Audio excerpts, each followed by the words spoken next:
The Haunter of the Dark by H.P. Lovecraft. Read by Wayne June. I have seen the dark universe yawning, where the black planets roll without aim, where they roll in their horror unheeded, without knowledge or luster or name. Cautious investigators will hesitate to challenge the common belief that Robert Blake was killed by lightning, or by some profound nervous shock derived from an electrical discharge. It is true that the window he faced was unbroken, but nature has shown herself capable of many freakish performances. The expression on his face may easily have arisen from some obscure muscular source unrelated to anything he saw, while the entries in his diary are clearly the result of a fantastic imagination aroused by certain local superstitions and by certain old matters he had uncovered. As for the anomalous conditions at the deserted church of Federal Hill, the shrewd analyst is not slow in attributing them to some charlatanry, conscious or unconscious, with at least some of which Blake was secretly connected. For after all, the victim was a writer and painter wholly devoted to the field of myth, dream, terror, and superstition, and avid in his quest for scenes and effects of a bizarre, spectral sort. His earlier stay in the city, a visit to a strange old man as deeply given to occult and forbidden lore as he, had ended amidst death and flame, and it must have been some morbid instinct which drew him back from his home in Milwaukee. He may have known of the old stories despite his statement to the contrary in the diary, and his death may have nipped in the bud some stupendous hoax destined to have a literary reflection. Among those, however, who have examined and correlated all this evidence, there remain several who cling to less rational and commonplace theories. They are inclined to take much of Blake's diary at its face value, and point significantly to certain facts such as the undoubted genuineness of the old church record, the verified existence of the disliked and unorthodox Starry Wisdom sect prior to 1877, the recorded disappearance of an inquisitive reporter named Edwin M. Lillibridge in 1893, and, above all, the look of monstrous, transfiguring fear on the face of the young writer when he died. It was one of these believers who, moved to fanatical extremes, threw into the bay the curiously angled stone and its strangely adorned metal box found in the old church steeple, the black windowless steeple, and not the tower where Blake's diary said those things originally were. Though widely censured both officially and unofficially, this man, a reputable physician with a taste for odd folklore, averred that he had rid the earth of something too dangerous to rest upon it.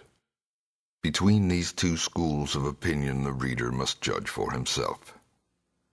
The papers have given the tangible details from a skeptical angle, leaving for others the drawing of the picture as Robert Blake saw it, or thought he saw it, or pretended to see it. Now, studying the diary closely, dispassionately, and at leisure, let us summarize the dark chain of events from the expressed point of view of their chief actor. Young Blake returned to Providence in the winter of 1934-35, taking the upper floor of a venerable dwelling in a grassy court off College Street, on the crest of the great eastward hill near the Brown University campus and behind the marble John Hay Library. It was a cozy and fascinating place, in a little garden oasis of village-like antiquity where huge, friendly cats sunned themselves atop a convenient shed.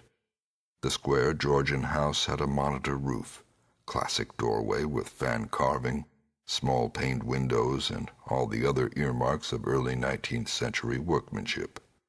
Inside were 6 paneled doors, wide floorboards, a curving colonial staircase, white Adam period mantels, and a rear set of rooms 3 steps below the general level. Blake's study, a large southwest chamber, overlooked the front garden on one side, while its west windows, before one of which he had his desk, faced off from the brow of the hill and commanded a splendid view of the lower town's outspread roofs and of the mystical sunsets that flamed behind them. On the far horizon were the open countryside's purple slopes. Against these, some 2 miles away, rose the spectral hump of Federal Hill, bristling with huddled roofs and steeples whose remote outlines wavered mysteriously, taking fantastic forms as the smoke of the city swirled up and enmeshed them. Blake had a curious sense that he was looking upon some unknown, ethereal world, which might or might not vanish in dream if he ever tried to seek it out and enter it in person. Having sent home for most of his books, Blake bought some antique furniture suitable for his quarters and settled down to write and paint, living alone and attending to the simple housework himself. His studio was in a north attic room where the panes of the monitor roof furnished admirable lighting. During that first winter he produced 5 of his best-known short stories: The Burrower Beneath, The Stairs in the Crypt, Shagai, In the Vale of Naath, and The Feaster from the Stars, and painted 7 canvases, studies of nameless, unhuman monsters and profoundly alien, non-terrestrial landscapes. At sunset he would often sit at his desk and gaze dreamily off at the outspread west, the dark towers of Memorial Hall just below, the Georgian courthouse belfry, the lofty pinnacles of the downtown section, and that shimmering, spire-crowned mound in the distance whose unknown streets and labyrinthine gables so potently provoked his fancy.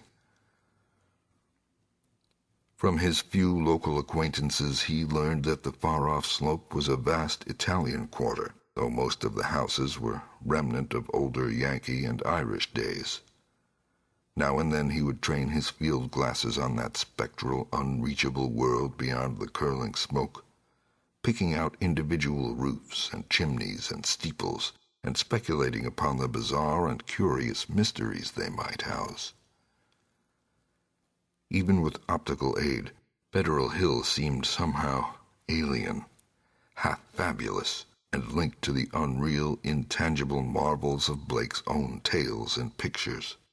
The feeling would persist long after the hill had faded into the violet, lamp-starred twilight, and the courthouse floodlights and the red Industrial Trust beacon had blazed up to make the night grotesque.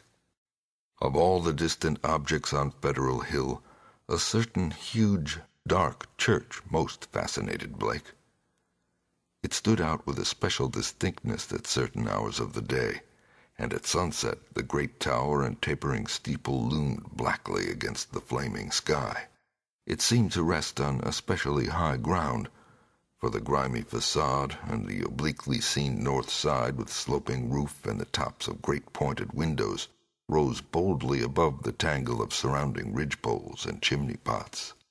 Peculiarly grim and austere, it appeared to be built of stone, stained and weathered with the smoke and storms of a century and more.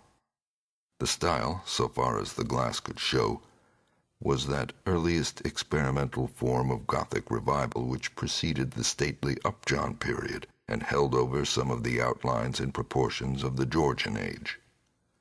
Perhaps it was reared around 1810 or 1815.